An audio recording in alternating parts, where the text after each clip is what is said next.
afternoon, everyone. My name is Latasha Harrison. I am the CEO of the Plug Network. Today we are here to talk about the things that are going on in JCPS. Today we have Michelle Penix here. Michelle is an advocate and has been a part of JCPS for a number of years.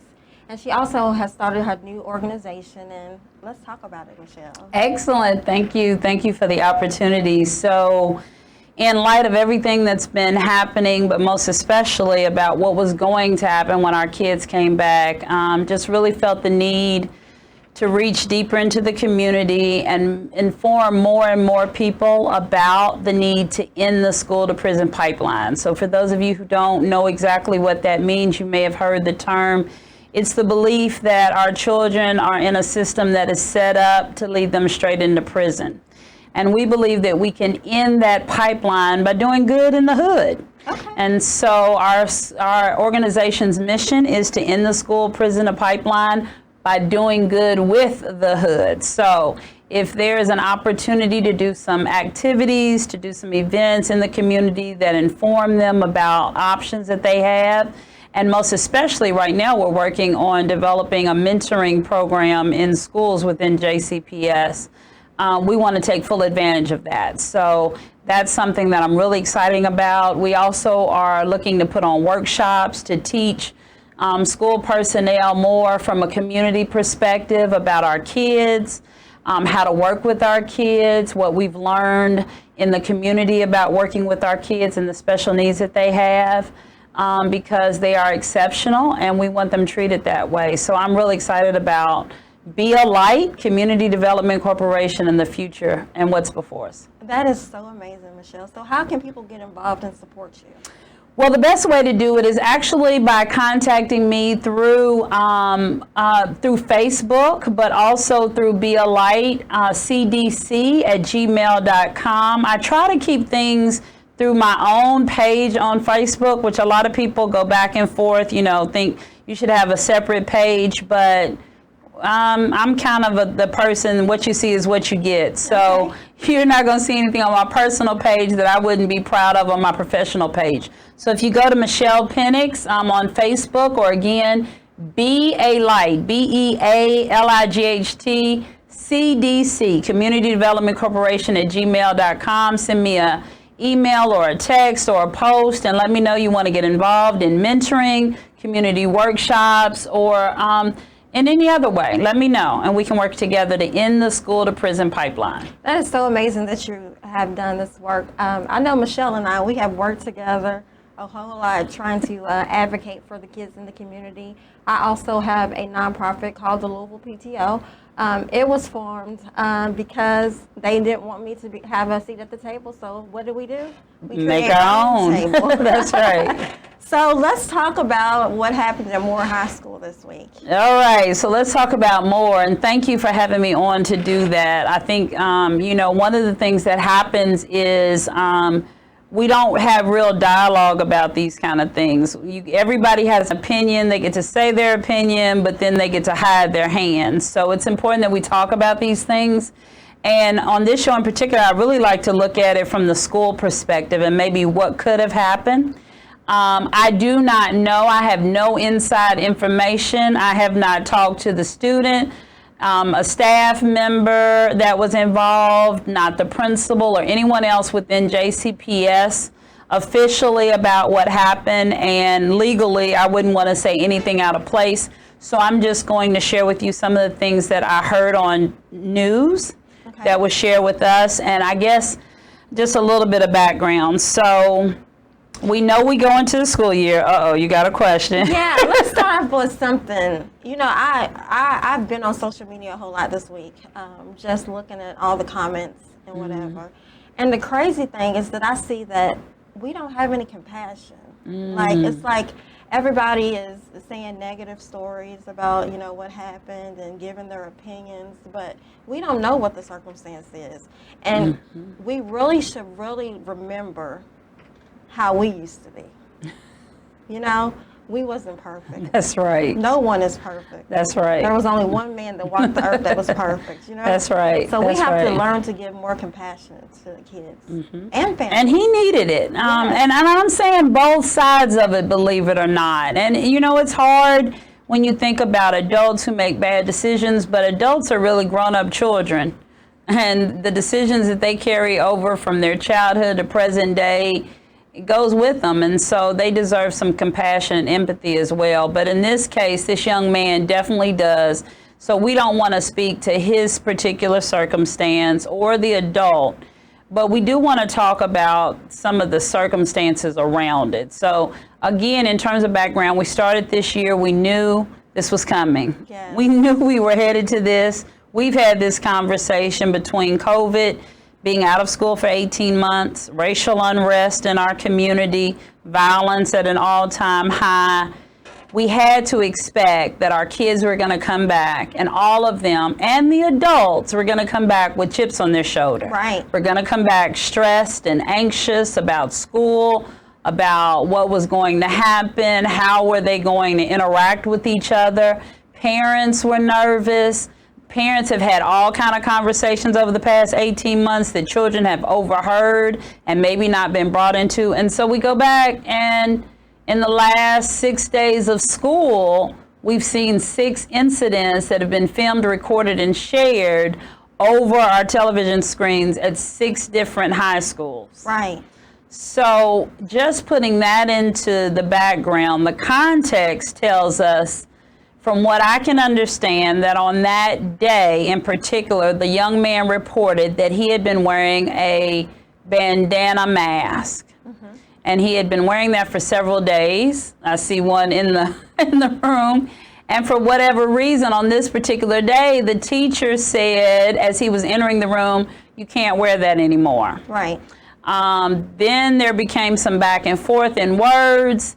The teacher says to him, you're going to end up like all the other black men dead in the streets. This young man has been shot earlier in the summer, suffering the trauma that comes from that. And side note, so many people, when you talked about compassion, so many people have said, you know, that can't be PTSD. That's not what it really looks like. I've never been shot. Right. So I can't tell you what PTSD. I've been hit. I've had some traumatic experiences that trigger me. So I can only imagine what being shot means. So evidently he was shot, and as a result, that triggered him, and he hit the teacher. So we will have to take a commercial break real quick, and we will be right back with Michelle Penix. Want your brand or business featured on The Plug? Advertise with us at plugnetworkonline.com. Again, advertise with us at plugnetworkonline.com. We got the eyes that are looking for you.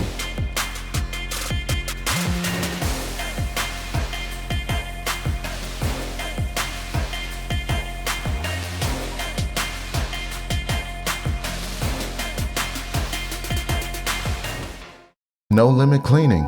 Your dirt is our business. Commercial cleaning. We educate people on compliance to get through the COVID crisis. Call us at 502-299-0714. No Limit Cleaning. Your dirt is our business. Again, that's 502-299-0714. Are you a poet for the people? Illuminating the emotions of those who know what suffering from an unjust system feels like. Everyone doesn't have the opportunity to hold a crowd by the ears, so for us to take on that role with our God-given craft, it's only right. Are you a poet for the people? A destiny meant not for the weak. We too have suffered trials and tribulations, experienced in rebuilding what was once torn down with the words that we speak.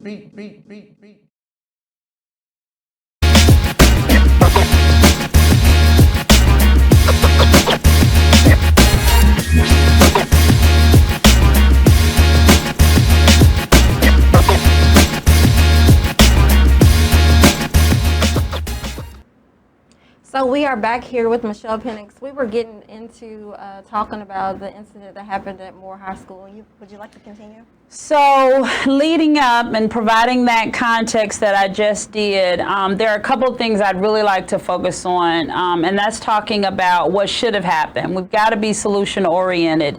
Now, again, I don't ever want to put myself in someone else's position of authority in that school. I am positive, having been a principal in JCPS for 22 years, that they have what it takes to be in the role that they are in. And my hope is just to continue to encourage and support the adults in that environment, but especially the kids. So having said that, I am very concerned. It seemed like a couple different things happened. So first, when the kid wears a bandana as a mask, and this teacher decides on one day to say, no more masks. Today you can't wear the mask anymore. Well, we can't do that with kids. Right. You can't do that. You can't have them do one thing all along and then all of a sudden switch. Now, you can say, starting tomorrow, we won't be wearing the mask anymore. Right. Or you can say, do you mind not wearing the mask today? I have another one for you. But to demand that a child remove a mask and they've been wearing it, and what you've got to understand is, as adults, we say things like, well, my mama would have never gave me, or my teacher would have. We're not talking about 20 years ago. We're talking about the kids of 2021. Right. And so I am really curious about that teacher and what was going through his mind that made today the day that he's going to put his foot down and say, no more bandana. You know, something had to happen that night in his mind that day to make him kind of, you know, bulk up and say, this is it. I'm not going to tolerate this anymore. So I'm thinking he was already, for lack of a better word, in a bad space. Yes, I agree with Already in a bad space. So he tells the kid that, and then there are words back and forth, evidently. I'm not exactly sure of the details. The next thing that happens is he makes a comment about you could end up with all the other black kids, or black kids who have been murdered in the street. An insensitive comment. One of the things that I did as principal is we had what we called a scouting report, kind of like what you do in the NBA, where all of our kids who had traumatic experiences, we knew as an administrative team by name. And we made sure that the rest of the staff that would interact with those students knew those students and what they had been through as well. And if they weren't capable of dealing with those students, we said, leave them alone. So I'm just curious if that teacher knew that this student had had this traumatic experience before. Had he been told about that? And that's nothing that we have to hide, you know, no secrets there. I mean, you need to know that kind of stuff about your students.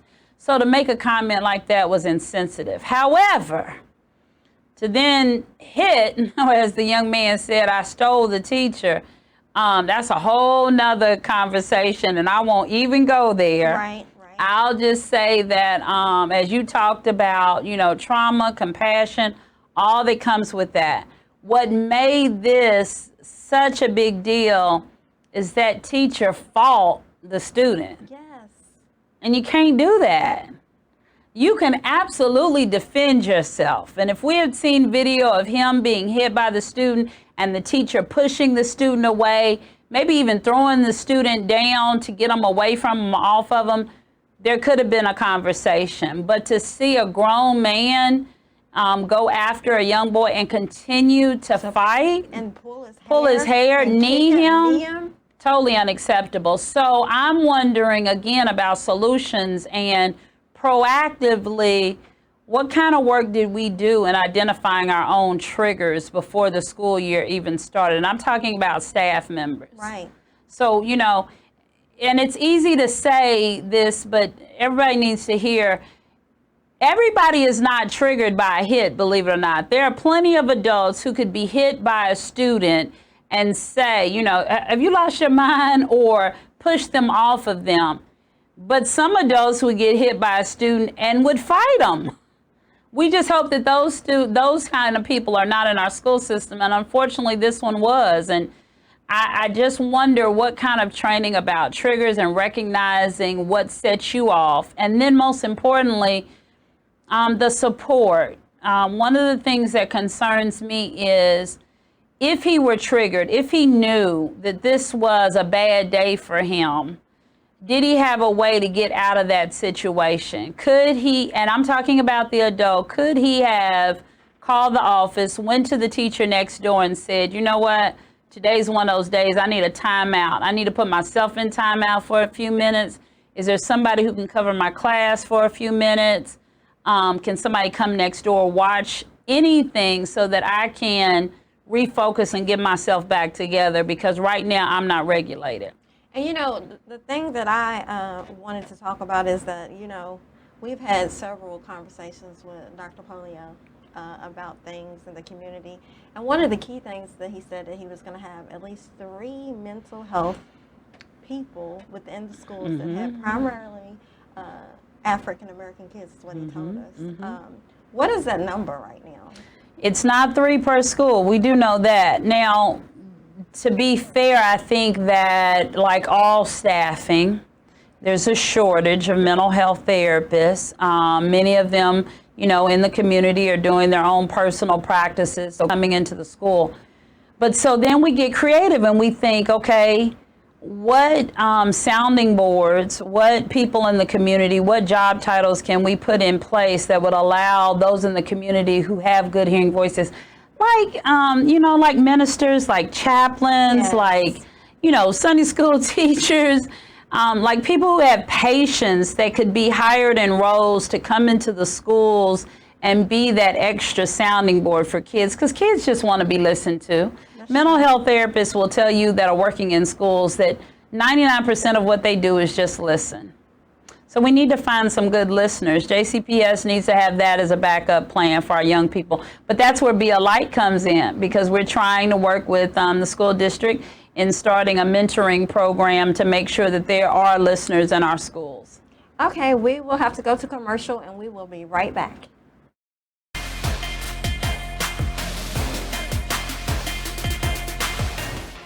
No Limit Cleaning. Your dirt is our business. Commercial cleaning. We educate people on compliance to get through the COVID crisis. Call us at 502-299-0714. No Limit Cleaning. Your dirt is our business. Again, that's 502-299-0714. Are you a poet for the people? Illuminating the emotions of those who know what suffering from an unjust system feels like. Everyone doesn't have the opportunity to hold a crowd by the ears, so for us to take on that role with our God-given craft, it's only right. Are you a poet for the people? A destiny meant not for the weak. We too have suffered trials and tribulations, experienced in rebuilding what was once torn down with the words that we speak.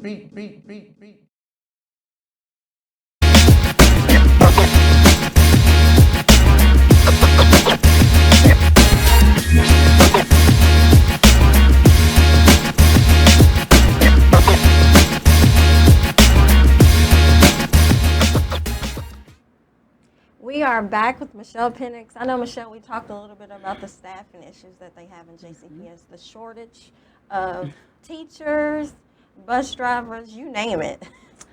And that goes exactly to one of the final points to hit on with Moore and what happened this past week, but not just Moore, any school. There's a very popular term called active supervision, and I wonder about that in terms of solution for what happened. Active supervision means that you're in the hallways with the kids as they move and they transition. You're in the cafeteria, you're on the playground. But if you remember when we were in school that maybe we'd be on the playground and our teacher would bring out a chair and she'd sit down and watch us, that is not active supervision. Active supervision, exactly what it sounds like, that adults are in the hallways, playground, cafeteria, monitoring the entire time. They are looking for gatherings of kids and going over and having conversations with them. Their eyes are moving, their ears are moving, but most importantly, their feet are moving. They're not planted in just one place. they are always in a mood to jump in. That's why I always find it interesting when I see comments about some principals recently who talked about I wore tennis shoes all day. Every day of my 22-year career, I had on tennis shoes because you never know when you got to jump into action. And so high heels just wasn't getting it. So active supervision is another solution to what we saw. But when we come to staffing, that's a huge issue for every school district around the country now. I think we were talking before about transportation, and I read recently that one district across the state or even around the United States is taking their transportation money and paying parents That's crazy. to bring their kids back and forth. So they divided the money up and said, listen, we can't do it. Here's your gas money for the week. You get your kid here. Or places like in Cincinnati where high schoolers are not even provided bus transportation, but told to get on the city bus to get to school, given TART tickets, if you will, to get back and forth to school. So I think there are some major changes headed that way. I know the superintendent has even told us to think about different times for starting and closing, but it is what it is with the staffing now. I think what I'm most concerned about and what everybody should be most concerned about is about homeroom teachers. Homeroom teachers, you really have to think if there's a school that has 23 homerooms, that means that each one of those homeroom teachers has 24 to 30 kids maybe, and you think about them being absent. If 2 of them are absent, you got 48 kids without a place. If there's not a substitute, those kids go in other places, or someone who is not their homeroom teacher has to come in and do it. And it puts an unfair burden on the school. So being creative too and how we think about that, which is one of the things I think you wanted to talk about, which is online school. Yes, one of the things that I've received on the Louisville PTO website is that people were really trying to figure out why isn't the NTI present first. And one of the things that we need to talk about is that state legislative said that all students have to be in school for this entire year. And so that's why NTI is not an option, but JCPS did create another resource, which is the Pathfinders program. And they did have a deadline. They did, and you know, this is where I give them a knucklehead sandwich, if you will, because they didn't give enough time. I think the deadline was August the 4th. They've extended that in some ways. But now they have a long waiting list. To be fair, you know, the COVID numbers started going up at the end of July. I just wish that we could move a little bit quicker in the district in terms of supporting students with their decisions, because this and families, that was an opportunity that a lot of families should have been able to take advantage of and weren't, just because of the lateness of it. Yeah, I agree. I know that I was one of those parents that I got into it late. I had my kids initially, they went into school, and I decided to pull them out because of the COVID numbers being so high. You know, I have to make sure that my family is safe. And they're going up more and more every day, and there's a lot of, you know, controversy around the numbers and what's correct and what's not. And again, I just say, and I think we talked maybe the first day of school or second day of school too, because transportation was such a nightmare, that believe you me, I think I said that, and I made a post about it, the teachers, the principals, the bus drivers want them home as much as you do. And then without COVID, they want them at school as much as you do. And so we can't, you know, blame them for what's going on. We just have to try to help and support by being positive, staying positive about the situation, and having those conversations away from our kids. Yes, because when you pull your kids in, that negative energy is going to be something that you really don't want to get into. Absolutely. So I know one of the other topics, because of so many different issues within the schools, that SROs have came up again. And they want to try to get our SROs back into the schools. What do you think about that, Michelle? That makes me want to fight, and if you know me, I'm not even a fighter. But we just had a conversation that Be a Light Community Development Corporation is about ending the school to prison pipeline. So if we believe in that, if we believe we have to stop dehumanizing and criminalizing our black children especially, then what place do police officers have in our schools? So I'll just say there is another way. And if you look and you need an example, think about what happened at Moore. If you could just put your arms around that.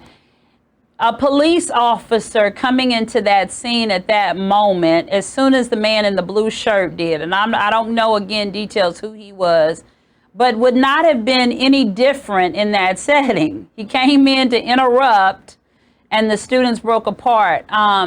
But it would have been even more traumatizing for so many of the students that are there. Trust me, there are other ways. We will always need police. There will always be bad people who do bad things in this world. But there are no bad kids. There are kids who've made bad decisions, kids who have no choices, limited choices. They can only choose from bad choices. But we can't let police in our schools to be the deciding factor of how discipline is handled. I agree with you. We're throwing our kids away. We can't do that. I agree with you completely. So is there anything else that you would like to talk about? Well, I just want to, again, encourage people to get involved, be part of the solution. Get on my page, go to bealightcdc@gmail.com. Tell me you want to get involved with mentoring. We're going to do mentoring in a way that works. And I just thank you for the opportunity to come and share. And together, we can make this a much better community, a much better school system. And I thank you for the opportunity today. Thank you, Michelle, for coming in and pushing me to be great. I'm going to get you. Thank you, everyone, for tuning in today with News Live, the Plug Network. Have a nice evening.